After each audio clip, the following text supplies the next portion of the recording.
Yo quiero invitarte en esta mañana a que me acompañes en Hebreos capítulo 2. Hebreos capítulo 2. Estamos en una serie que empezamos la semana pasada titulada Sobre todo. Y vamos a estar aprendiendo a lo largo de esta serie cómo Jesús está sobre todo, por encima de todo. Pero el día de hoy, entrando al capítulo 2, continuamos esta carta del escritor a una comunidad de fe que se sentía con la presión de reemplazar a Jesús, de sumar a Jesús. Pero el escritor les dice: no necesitan sumar a Jesús, Jesús es suficiente. ¿Cuántos dicen amén a eso? No necesitas Jesús y religión, Jesús y tradiciones, Jesús y vínculos al cielo como ángeles y espiritualidad extrabíblica. No, el escritor les dice: Jesús es superior a los ángeles. Él está sentado a la diestra de la majestad y Él ha recibido un nombre más excelente que ellos, y solo a Él debemos adorar. Como resultado de esas verdades que Él presenta en el capítulo 1, ahora en el capítulo 2, Él nos invita a no deslizarnos, a no irnos a la deriva, a no desconectarnos de Dios, sino a comprender que Dios no está lejos. Dios está cercano de aquellos que le buscan. ¿Cuántos dicen amén? Mira lo que dice Hebreos 2, verso 1 al 8. Dice así la palabra del Señor: por tanto es necesario que con más diligencia atendamos a las cosas que hemos oído, no sea que nos deslicemos. Porque si la palabra dicha por medio de los ángeles fue firme, y toda transgresión y desobediencia recibió justa retribución, ¿cómo escaparemos nosotros si descuidamos una salvación tan grande? La cual, habiendo sido anunciada primeramente por el Señor, nos fue confirmada por los que oyeron, testificando Dios juntamente con ellos con señales y prodigios y diversos milagros y repartimientos del Espíritu Santo según su voluntad. Porque no sujetó a los ángeles el mundo venidero, acerca del cual estamos hablando. Pero alguien testificó en cierto lugar diciendo: ¿qué es el hombre para que te acuerdes de él? ¿O el hijo del hombre para que le visites? Le hiciste un poco menor que los ángeles, le coronaste de gloria y de honra, y le pusiste sobre las obras de tus manos. Todo lo sujetaste bajo sus pies. Porque en cuanto le sujetó todas las cosas, nada dejó que no sea sujeto a él. Pero todavía no vemos que todas las cosas le sean sujetas. Yo quiero hablarte en este día bajo el tema: Dios no está lejos. Dios no está lejos. Inclina tu rostro conmigo y vamos a orar. Padre, te damos gracias por tu presencia. Gracias por el acceso que tenemos a ti por medio de Jesucristo.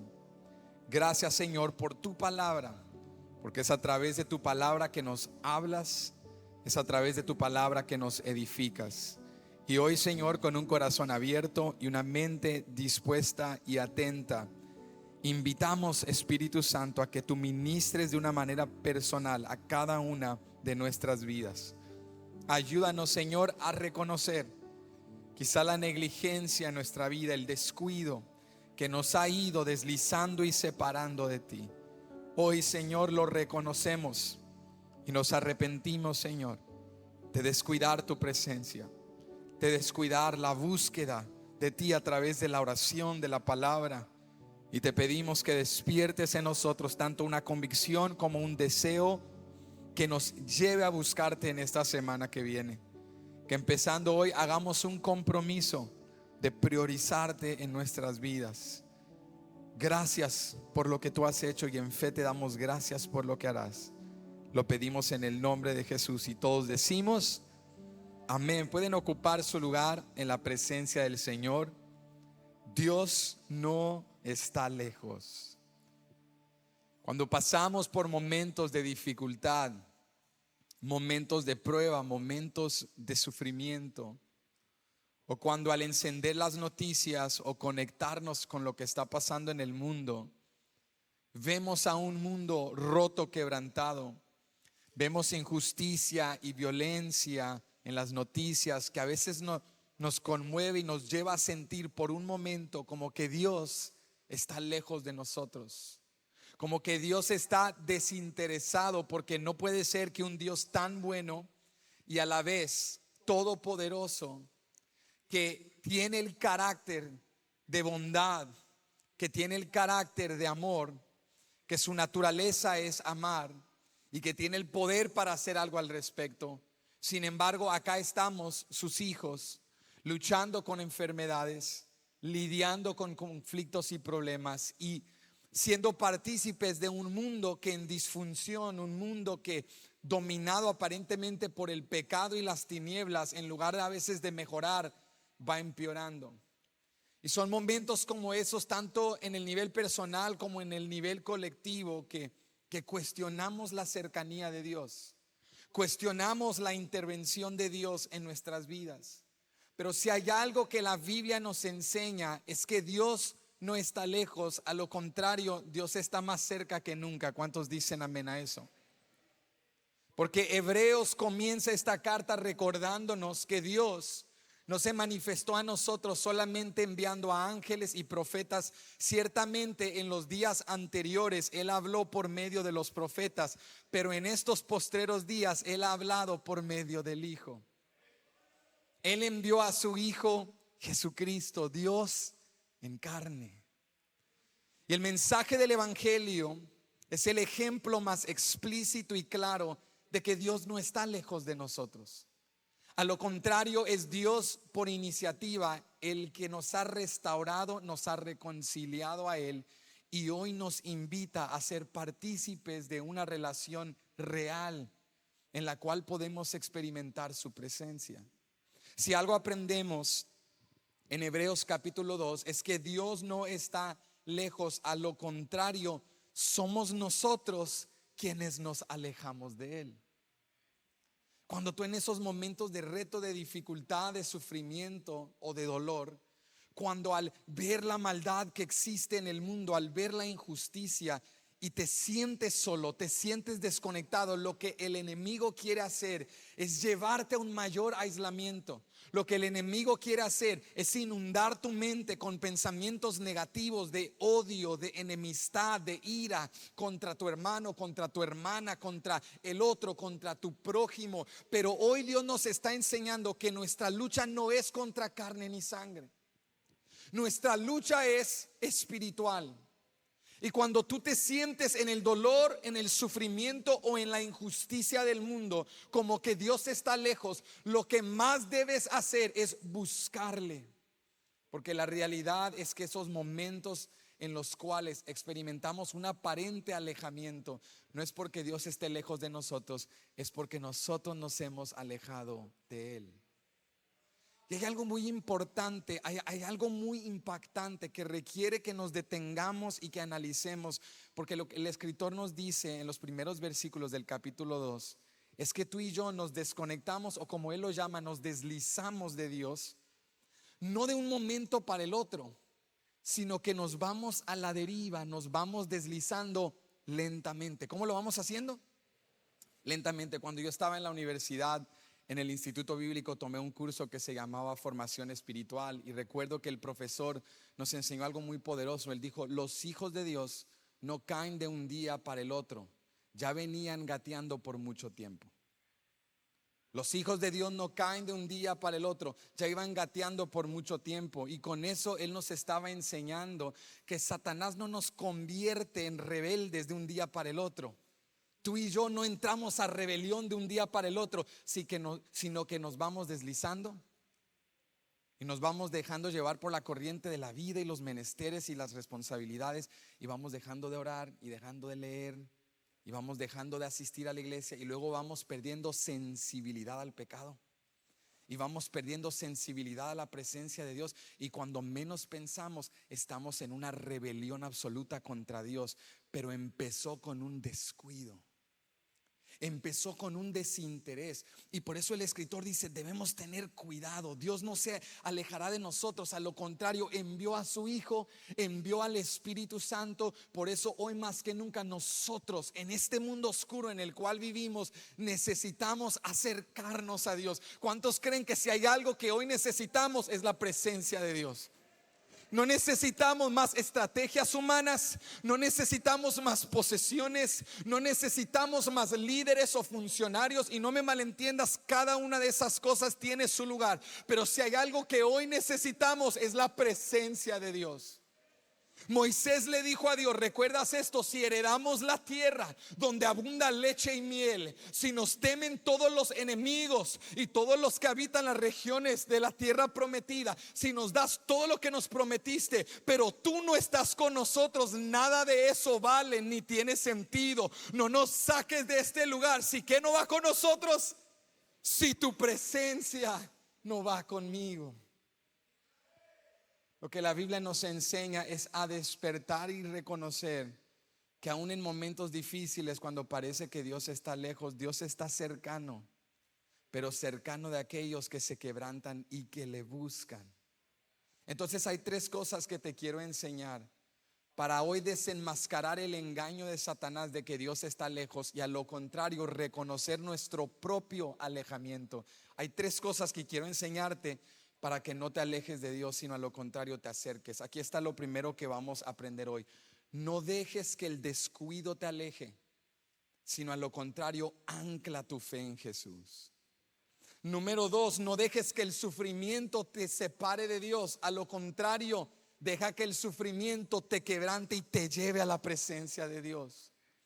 Y número tres, no dejes que el pecado te separe de Dios. A lo contrario, aférrate a Él, arrepiéntete y deja que Él te restaure otra vez. El escritor nos enseña en Hebreos capítulo 2 que hay tres cosas que como hijos de Dios nos alejan de Él. Nos aleja el descuido, nos aleja el sufrimiento y nos aleja el pecado. Pero hoy tú y yo podemos aprender, en lugar de descuidarnos, con diligencia anclarnos en Cristo. Aprovechar el sufrimiento como una oportunidad para conocer a Dios con mayor intensidad. Y aprovechar momentos de arrepentimiento para quebrantarnos ante Dios y dejar que Él nos restaure. Aquí está lo primero que aprendemos. Si tú vuelves conmigo, estamos en Hebreos 2, versículo 1 en adelante. Y lo primero que nos enseña el escritor es: no dejes que el descuido te aleje, sino ancla tu fe en Jesús. Dice el verso 1: por tanto, es necesario que con más diligencia, ¿con qué? Con más diligencia atendamos a las cosas que hemos oído, no sea que nos deslicemos. Ahora, esta palabra deslicemos en el griego es una palabra náutica. Es una palabra que nos da esta imagen como de un barco. Y lo que nos está diciendo el escritor en el capítulo 2 es que tú y yo creemos que nuestra tendencia, nuestra propensión como hijos de Dios es buscarle. Pero el escritor hoy está abriendo nuestros ojos para reconocer con humildad que si somos sinceros, nuestra tendencia orgánica no es buscar a Dios, es desconectarnos de Dios. Nuestra tendencia humana no es anhelar su presencia, sino a lo contrario es anhelar las cosas de la tierra. Por eso hay una mentalidad en la cual muchos creyentes se estancan, y es la mentalidad de que yo le voy a buscar cuando yo desee buscarle. Pero si tú le buscas en base a tus deseos, jamás le buscarás, porque nadie desea buscar a Dios. La Biblia nos enseña, no es que cuando le desees que le vas a buscar, es cuando le buscas que crece el deseo de buscarle más. O sea que tienes que empezar buscándole con diligencia. ¿Con qué? A veces no con deleite. Comienzas buscándole con diligencia, no con deleite. Pero a medida que diligentemente le buscas, tu deleite crece, porque tus ojos se abren a su hermosura. Tus ojos se abren a su belleza. Es como que yo te dijera: anhela y desea un platillo que nunca has probado. ¿Pero cómo? Y anhela y desea perdurar en un sitio que nunca has visitado. ¿Pero cómo?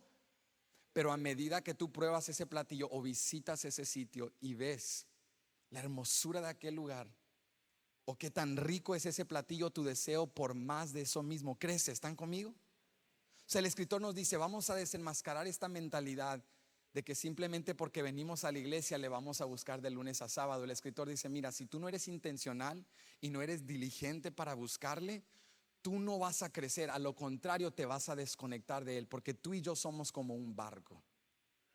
Somos como un ¿qué? Como un barco.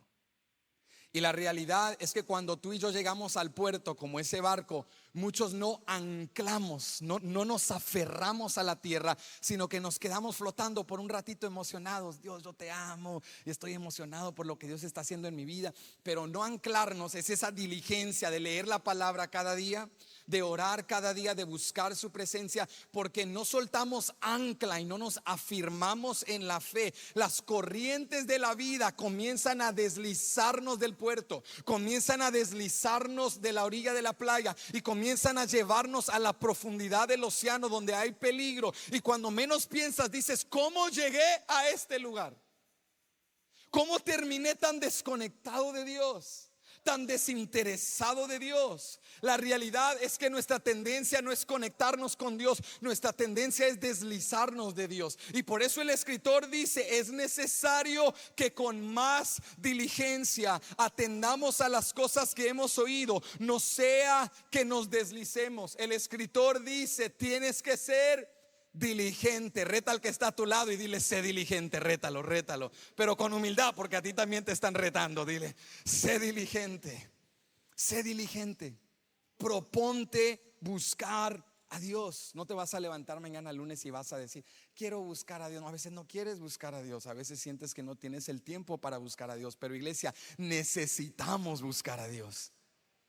Querramos, sintamos o no buscar a Dios, necesitamos buscar a Dios. Y quiero que veas lo que dice el escritor en el versículo 2, porque este es un reto importante. Él dice: porque si la palabra dicha por medio de los ángeles fue firme, y toda transgresión y desobediencia recibió justa retribución, ¿cómo escaparemos nosotros si descuidamos una salvación tan grande? O sea, miren lo que está argumentando el escritor. Él dice: si en el pasado Dios habló a través de ángeles y habló a través de mensajeros, Él dio la ley a través de Moisés, un humano con errores y carencias, pero aún así Dios lo utilizó, y esa ley fue fidedigna porque venía de Dios, y quienes no la obedecieron recibieron retribución justa. El escritor está diciendo: si en el pasado Dios habló a través de ángeles y profetas y mensajeros humanos y seres celestiales finitos y limitados, pero aún así Dios habló y la ley de Dios fue justa, y quien la desobedeció recibió consecuencia, imagínate nosotros, que a nosotros nos ha hablado no a través de ángeles ni profetas, pero a través del Hijo, y que no tenemos revelaciones parciales, sino la palabra de Dios esclarecida. Si ellos no tienen excusa, menos nosotros. Si ellos recibieron justa retribución por sus pecados, menos excusa tenemos nosotros. Mira lo que suma el escritor, nuevamente verso 3, dice: ¿cómo escaparemos nosotros si descuidamos una salvación tan grande, la cual, habiendo sido anunciada primeramente por el Señor, es decir, Jesús, nos fue confirmada por los que oyeron, es decir, los apóstoles? Verso 4, testificando Dios juntamente con ellos con señales y prodigios y diversos milagros y repartimientos del Espíritu Santo según su voluntad. El escritor dice: a nosotros nos habló a través de Jesús y a través de los apóstoles y la iglesia primitiva, y hemos visto milagros y señales y prodigios. No tenemos excusa para descuidar una salvación tan grande. Y yo creo que aquí en Templo Betania tampoco tenemos excusa. Hay alguien aquí que ha experimentado un milagro.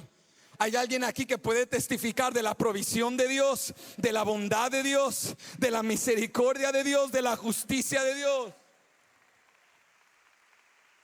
El escritor dice: si Dios te ha bendecido, si Dios ha hecho milagros en tu vida, si Dios te ha hablado a través del Hijo y Dios te ha hablado a través de mensajeros, comprendes la magnitud de la salvación que hoy Él te ha brindado.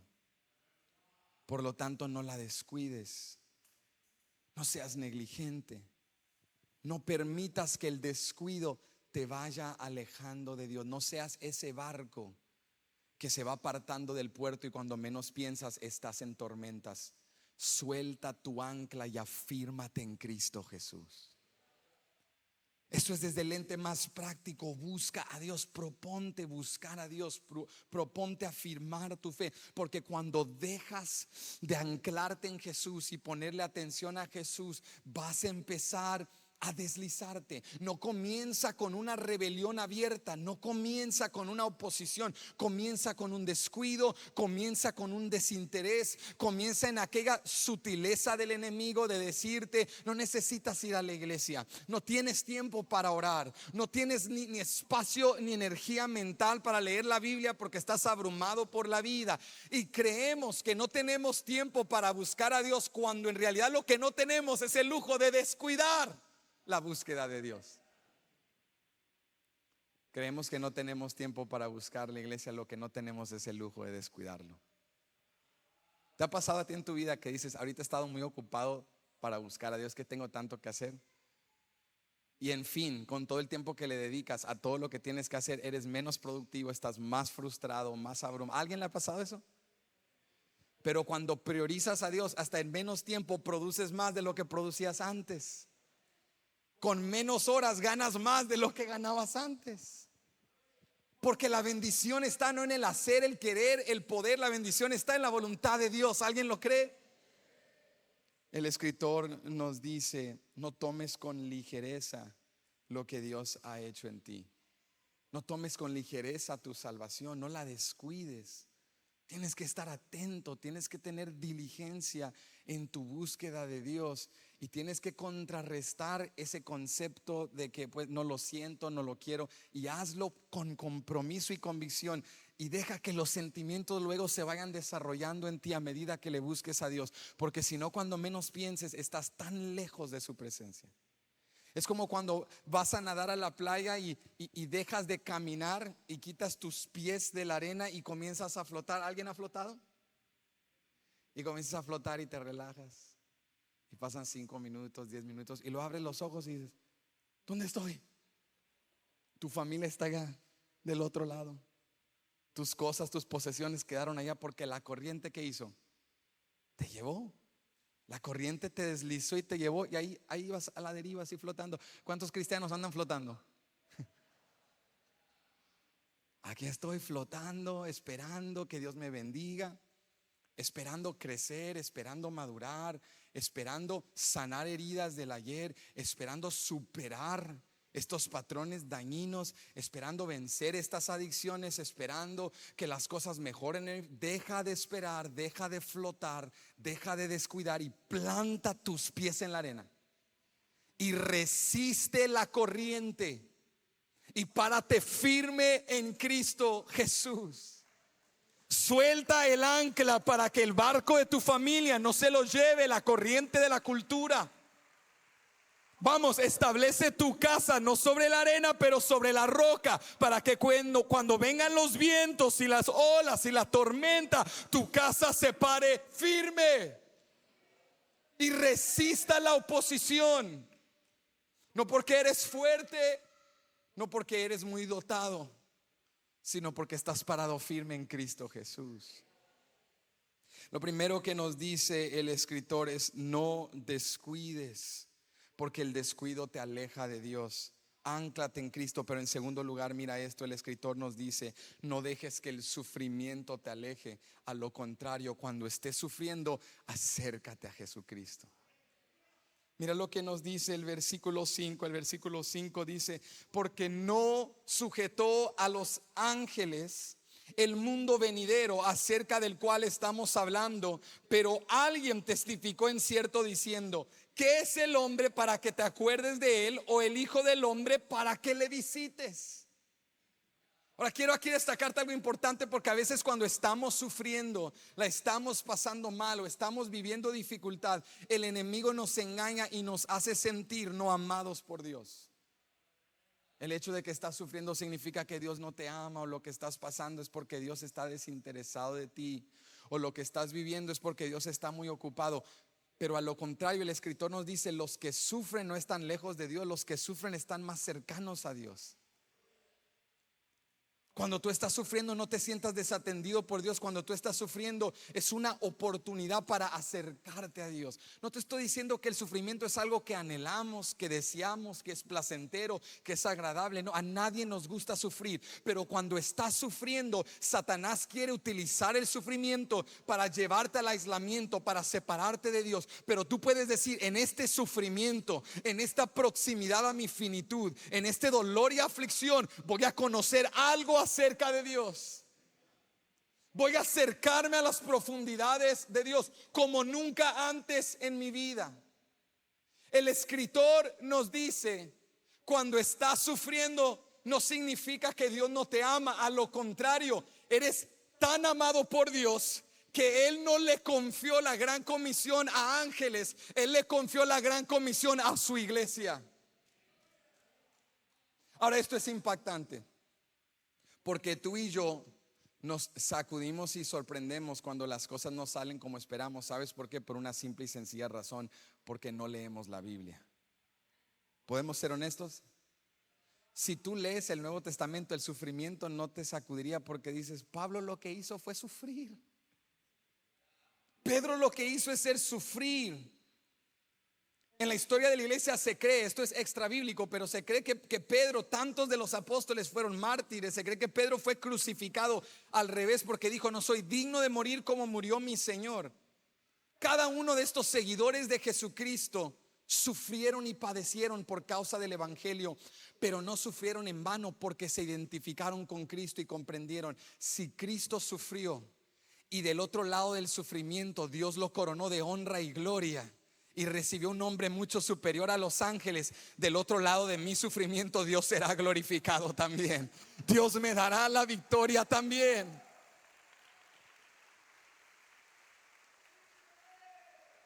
Si tú estás sufriendo y el sufrimiento te está sorprendiendo y dices: Dios, pero ¿por qué yo? ¿Por qué estoy sufriendo yo? Lo que nos hace falta hacer es leer la palabra, porque no conocemos la palabra de Dios. Entonces, cuando sufrimos, estamos confundidos y decimos: Señor, pero no es eso que tú me tenías que haber bendecido. Yo soy tu hijo, no debería estar saludable, próspero, fuerte.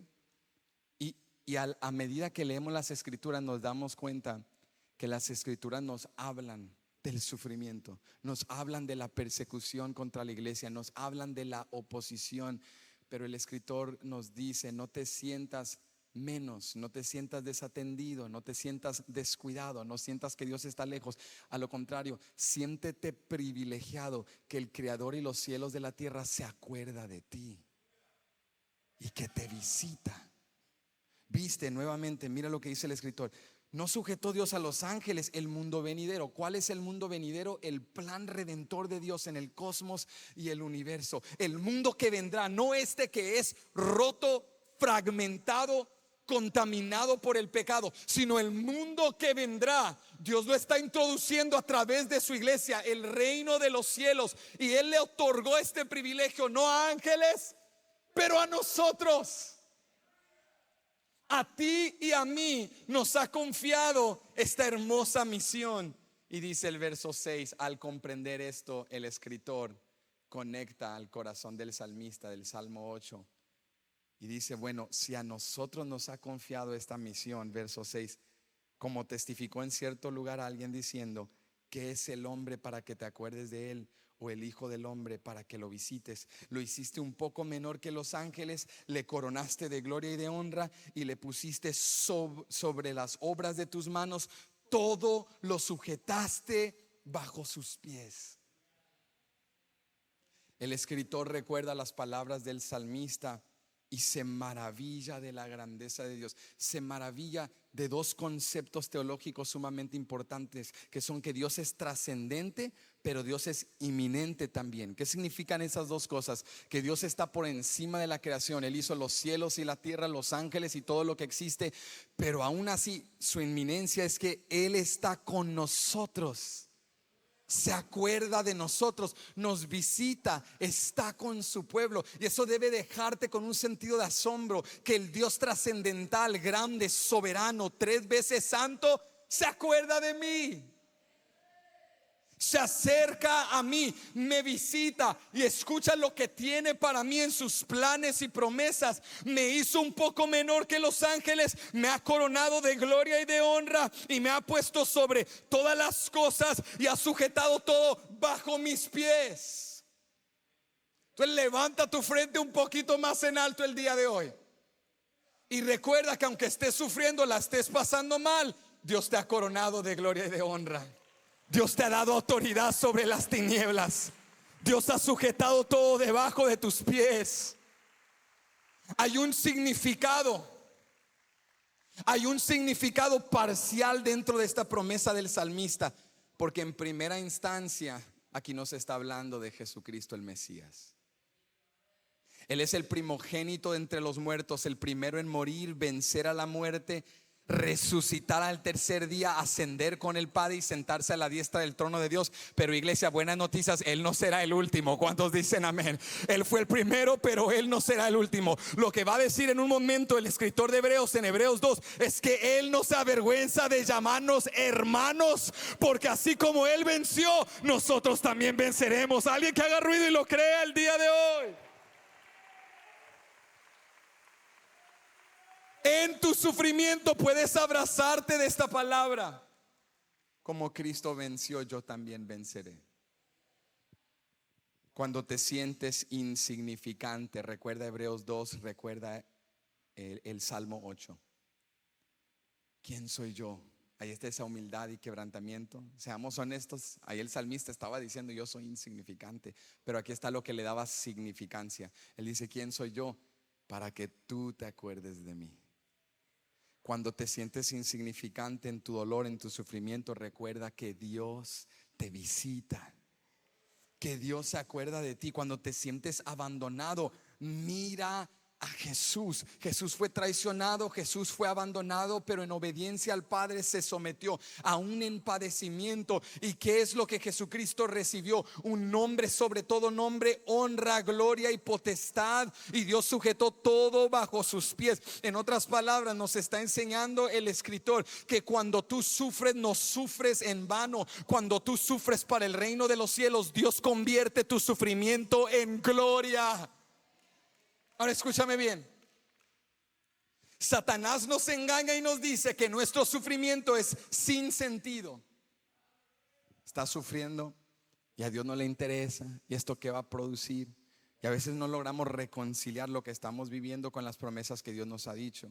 Había un filósofo alemán que se llamaba Friedrich Nietzsche. Y Friedrich Nietzsche lo consideran algunos el padre del nihilismo. Él quizá no lo describió de esta manera, pero fue el padre de este concepto filosófico de que el mundo no tiene sentido.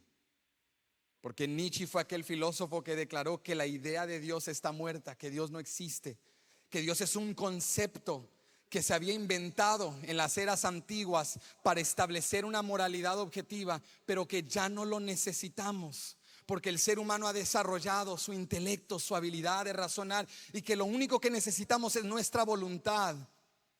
Y si hay un mundo, escúchame bien, en el cual no existe Dios, ¿cómo justificas el sufrimiento? Porque para los cristianos el sufrimiento Dios lo utiliza para gloria. Pero para un ateo, un nihilista, alguien que no cree que la vida tiene sentido, ¿cómo reconcilia el sufrimiento? Y para Nietzsche era sencillo. Nietzsche decía, es que como nada tiene sentido, el sufrimiento no es nada más que lo natural que le pasa al hombre. Entonces si tú sufres, te da una enfermedad terminal, pierdes a un ser querido, no te aflijas, tú acepta la realidad de que la vida es así. Nada tiene sentido, nada tiene propósito, nada tiene dirección, nada tiene objetividad. Acéptalo, así es la vida. Eso es cómo el mundo tiene que ver el sufrimiento, porque no conoce a Dios y no puede reconciliarlo. Pero gracias damos los hijos de Dios que no vivimos en un mundo sin sentido, sino que comprendemos que ninguna lágrima que hemos derramado ha sido en vano, que ningún padecimiento o sufrimiento ha sido en vano, porque Dios convierte todo el sufrimiento en gloria. Que los hijos de Dios no sufrimos en vano, porque Él tiene memoria de cada lágrima. Él guarda cada lágrima en un frasco, dijo el profeta. ¿Tú recuerdas eso? Él tiene un libro de memoria. Él tiene registro de todo lo que has sufrido, has padecido, y nada de lo que has vivido ha sido en vano. el escritor nos dice, mira el ejemplo de Jesús.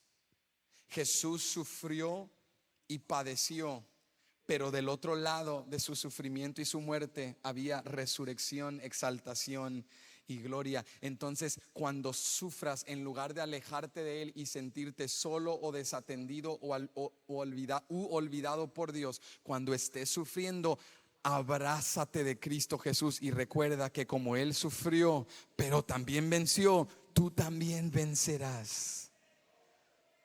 Quiero enseñarte esto explícitamente en el versículo 8 y 9. Dice nuevamente, todo lo sujetaste bajo sus pies, porque en cuanto le sujetó todas las cosas, nada dejó que no sea sujeto a Él. ¿Qué dejó que no sea sujeto a Él? Nada dejó que no sea sujeto a Él. Ahora prepárense, aquí viene un problema, pero todavía no vemos que todas las cosas le sean sujetas. Entonces, en una lectura superficial, el verso 8 parece contradictorio.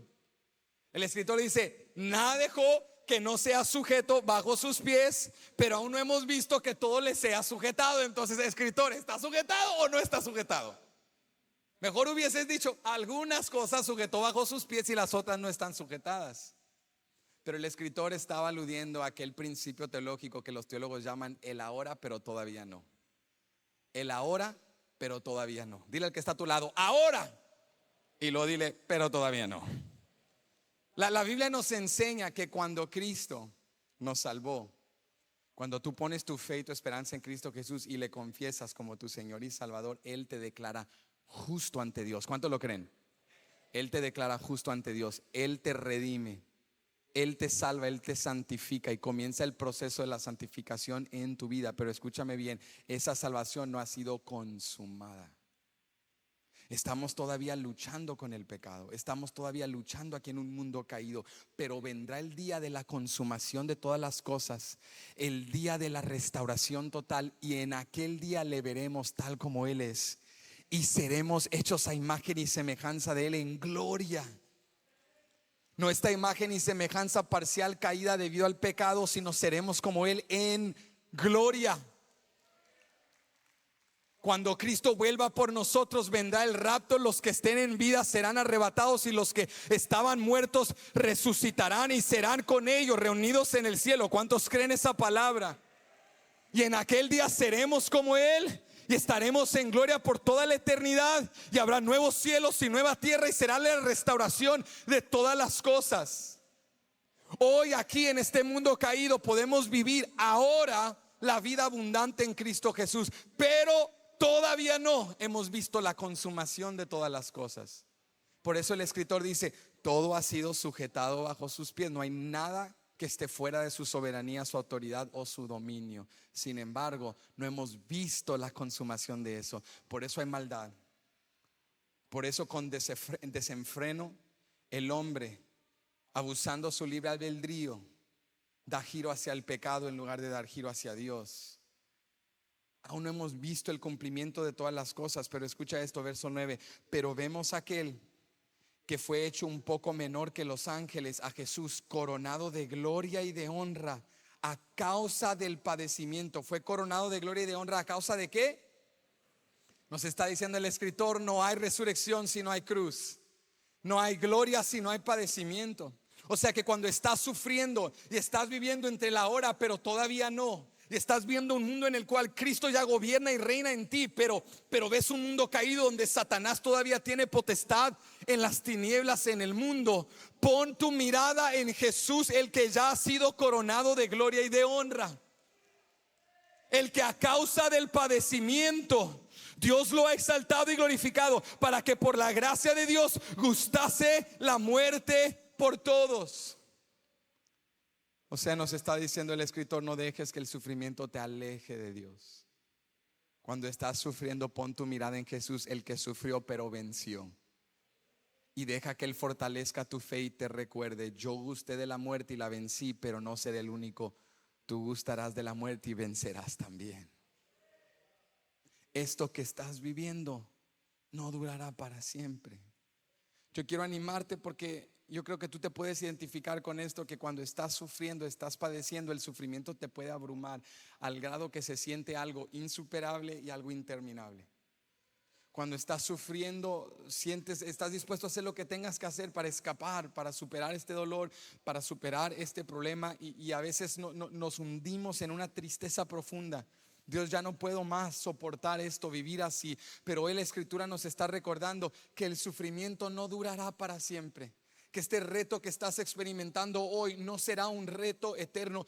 Dios te va a dar la victoria, Dios te va a dar la salida, y Dios va a ser glorificado a través de lo que tú estás experimentando el día de hoy. O sea que con Cristo nos identificamos, no primero en gloria y en victoria. En primera instancia, con Cristo nos identificamos en sufrimiento y padecimiento. Tú quieres ser como Cristo, vas a experimentar sufrimiento. Tú quieres identificarte con Jesús, vas a tener que morir al yo. Tú quieres identificarte con Jesús, vas a tener que cargar y sobrellevar tu cruz. Pero así como Cristo resucitó al tercer día, tú también resucitarás y serás un vencedor.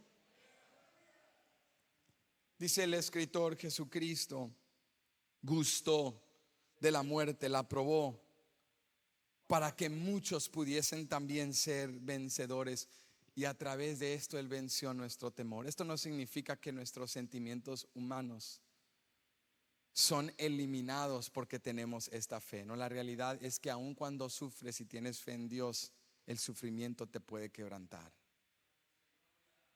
Esa es la humanidad de los hijos de Dios. Por eso es tan bello cuando tú estás sufriendo, que puedes leer los salmos y decir las cosas, repetir las cosas, leer las cosas como una terapia espiritual.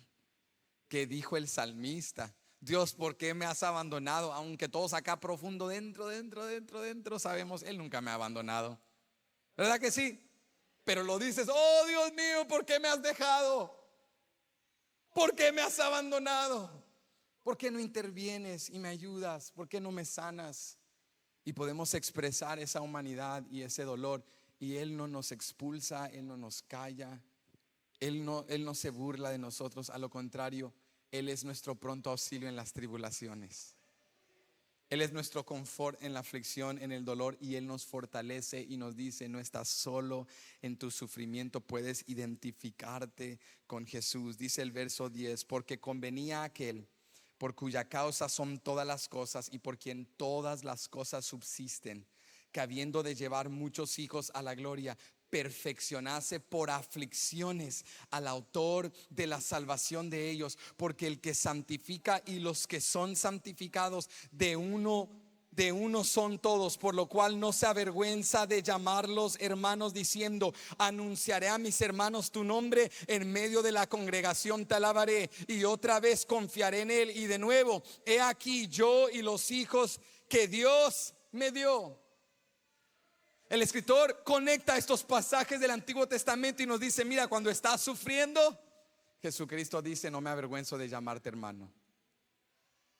Cuando estás padeciendo, te puedes identificar con Cristo Jesús, te puedes fortalecer en el Dios que le interesa, al Dios que le duele, al Dios que no te está esperando en la tierra prometida del otro lado de la bendición, al Dios que está contigo en el desierto. ¿Cuántos lo creen?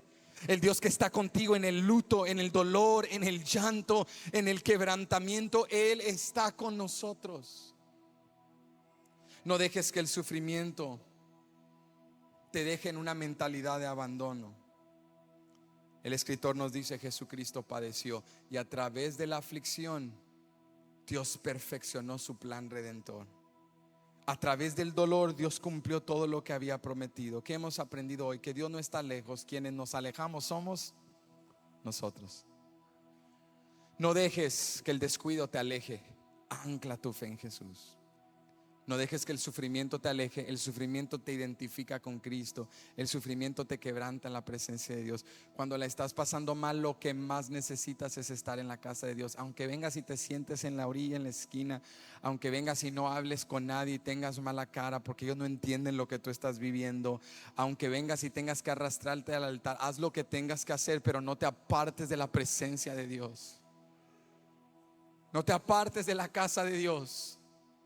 Vete a la casa, abre el libro sagrado, léelo, no lo entiendes, léelo otra vez, no lo entiendes, léelo otra vez. Ora, parece que Él no te habla, ora y sigue orando. Y a veces yo sé, hay gente que está clamando a Dios esperando un milagro, esperando una intervención divina, esperando una provisión sobrenatural, y Dios no está obrando, y viene una actitud, una reacción humana. ¿Por qué seguir orando si Él no contesta? ¿Por qué seguir buscando si Él no aparece? ¿Por qué seguir viniendo si Él no se manifiesta? ¿Por qué seguir creyendo si Él no afirma mi fe?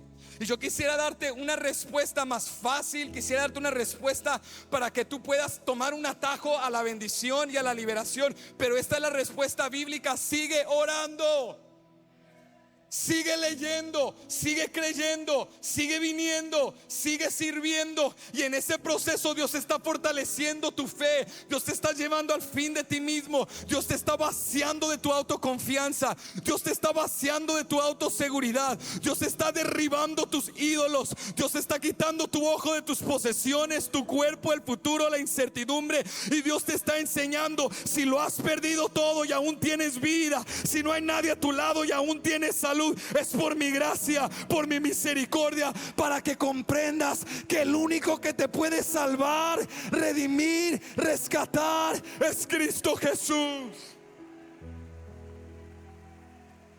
Yo quisiera decirte: en 2 meses viene el milagro, en 3 semanas viene la liberación, esta relación se va a reconciliar, tu matrimonio va a estar bien. No te puedo decir eso, pero sí te puedo decir algo: si sigues leyendo y sigues orando y sigues viniendo y sigues creyendo, Él no te dejará. El que venció a la muerte, el que está sentado a la diestra del trono, Él se glorificará en tu vida.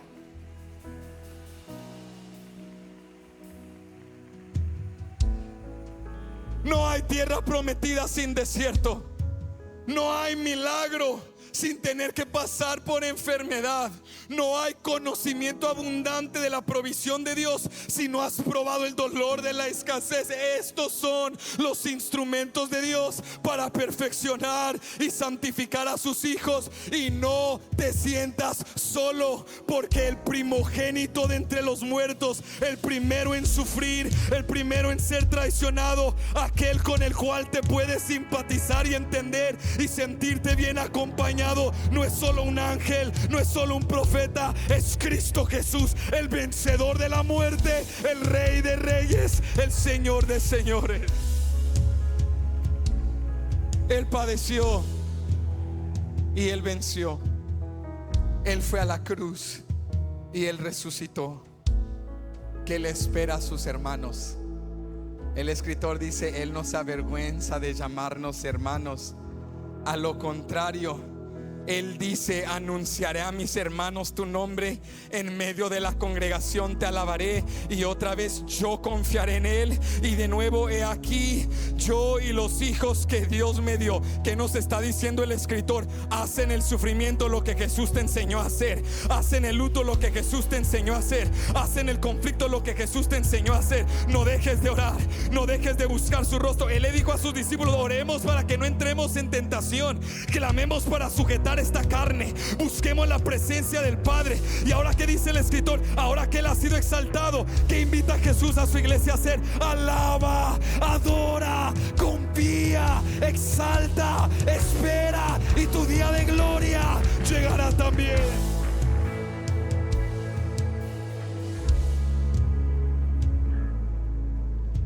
No dejes que el sufrimiento te aleje. Acércate, quebrántate ante Él. Pero número 3, te quiero dejar aquí: no dejes que el pecado te aleje. Aférrate a Jesús. Mira lo que nos dice el escritor en el versículo 14. Esto es sumamente poderoso. Él dice: así que, por cuanto los hijos participaron de carne y sangre. ¿Qué significa eso? Que somos mortales, que somos finitos, que somos seres humanos. Él también participó de lo mismo, para destruir por medio de la muerte al que tenía el imperio de la muerte, esto es, al diablo, y librar a todos los que por el temor de la muerte estaban durante toda la vida sujetos a servidumbre. porque ciertamente no socorrió a los ángeles, sino que socorrió a la descendencia de Abraham. ¿Cuántos hijos de Abraham llegaron a las 10:30? ¿Cuántos hijos de Abraham llegaron a las 10:30? ¿Qué significa eso? Somos hijos de Abraham por medio de la fe, y nuestra fe nos ha sido contada por justicia, porque hemos puesto nuestra fe en el Hijo de Dios. Si tú has creído en Jesús, tú eres un hijo de Abraham. Si tú has creído en Jesús, tú eres parte del pacto. Aunque no seas judío, tú eres parte del pacto gracias a la obra de Cristo Jesús. Él no socorrió a ángeles, dice, sino que socorrió a la descendencia de Abraham, por la cual debía ser en todo semejante a sus hermanos, para venir a ser misericordioso y fiel sumo sacerdote en lo que a Dios se refiere, para expiar los pecados del pueblo. Mira el verso 18: pues en cuanto él mismo padeció siendo tentado, es poderoso para socorrer a los que son tentados. No tienes que levantar tu mano ni hacer ruido, pero acá autoexamen. Si tú estás siendo tentado, no te sientas solo. Jesús fue tentado, y en contraste a Jesús, quizá tú y yo pecamos, caemos, fluctuamos, carecemos, pero él fue tentado en todo, pero sin pecado. Y como él venció, tú puedes venir a él, al gran sumo sacerdote, y decirle: Jesús, el pecado me quiere alejar de ti, la culpabilidad me quiere alejar de ti, volví a caer y mi tendencia humana es huir de ti, pero tú traspasaste el velo, tú me diste acceso hasta el trono de Dios para acercarme confiadamente. El pecado no debe alejarme de ti, el pecado debe quebrantarme para arrepentirme y ser libre en tu poder. Escucha esto, quiero cerrar con esto porque es poderoso. El escritor nos dice: tú y yo somos carne y sangre. Entonces había un dilema para acercarnos a Dios. El dilema que ha existido desde Génesis 3, pero que desde Génesis 3 Dios dio una promesa acerca de la simiente. Y esta es la realidad de la escritura. Mira, medita en esto conmigo. Si Dios es un juez justo y santo, ¿cuántos creen eso? Si Dios es un juez justo y santo, cuando la ley de Dios es violada, Dios, como un juez justo y santo, en su ira justificada, debería de traer consecuencia por la violación de su ley. ¿Estás tú de acuerdo con eso?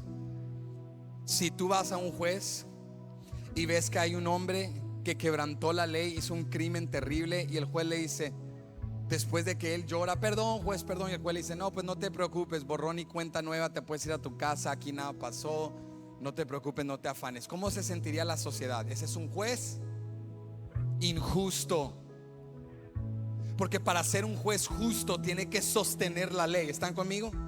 Entonces mira lo que está diciendo el escritor, esto es profundo. Él dice lo que nos enseñan las escrituras: la paga del pecado es muerte. Cada uno de nosotros hemos violado la ley de Jehová. Entonces somos merecedores de la paga del pecado. Somos merecedores de la muerte eterna, de la separación de Dios, de las consecuencias, de la ira de Dios, de la influencia de Satanás, del dominio del pecado. Pero para que Dios sea un juez justo, alguien tiene que pagar por lo que tú y yo hemos hecho. Entonces se presenta un dilema en las escrituras. Dice la palabra de Dios que como Dios estableció pacto con su pueblo, la historia de Israel, Dios prometió redimirlos y restaurarlos. Y a través del sistema sacrificial, a través de la figura, el símbolo, el tipo de un cordero, Dios de muchas maneras estaba redimiendo y restaurando a su pueblo. Pero como el pueblo era dirigido por hombres, aunque muchos de esos hombres fueron piadosos y fueron buenos líderes, seguían siendo hombres sujetados a los deseos carnales y pecaban. Entonces había un dilema.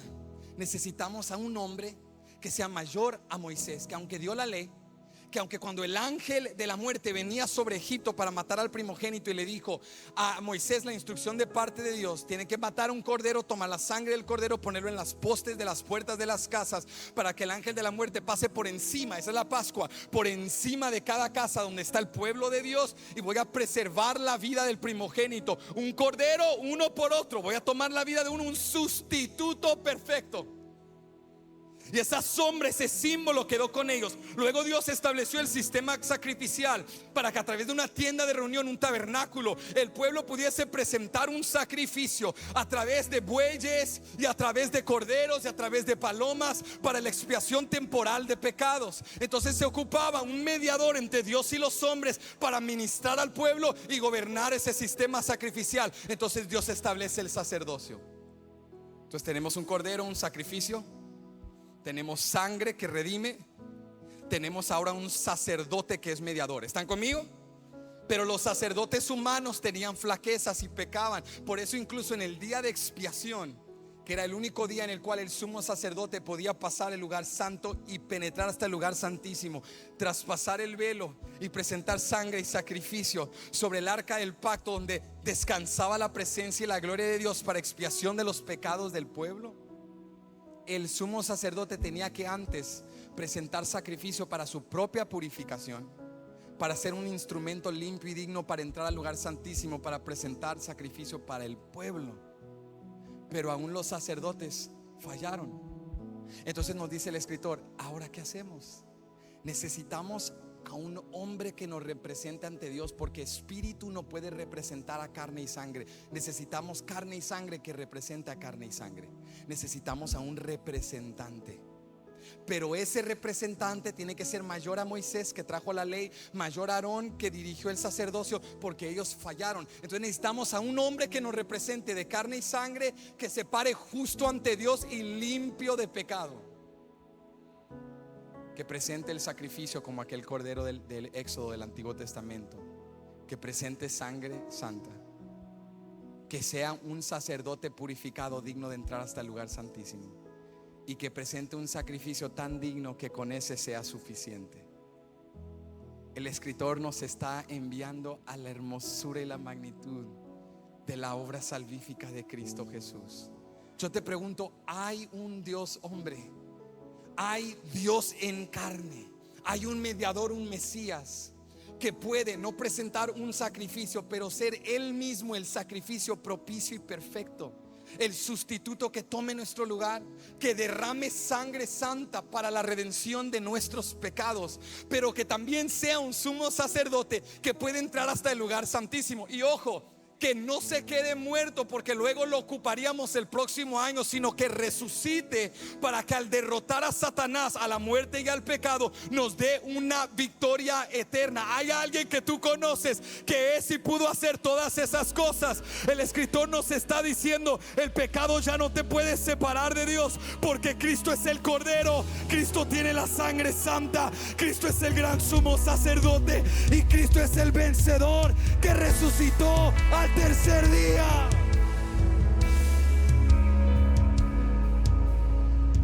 Tú no tienes que venir a la iglesia cargando bueyes, palomas, corderos, cabizbajo, tratando de ganarte el favor de Dios. Entra con tu frente en alto, libremente acércate al trono de la gracia, porque Él es el gran sumo sacerdote, el Cordero de Dios inmolado, con sangre santa, redimido, vestido de honra, gloria y majestad.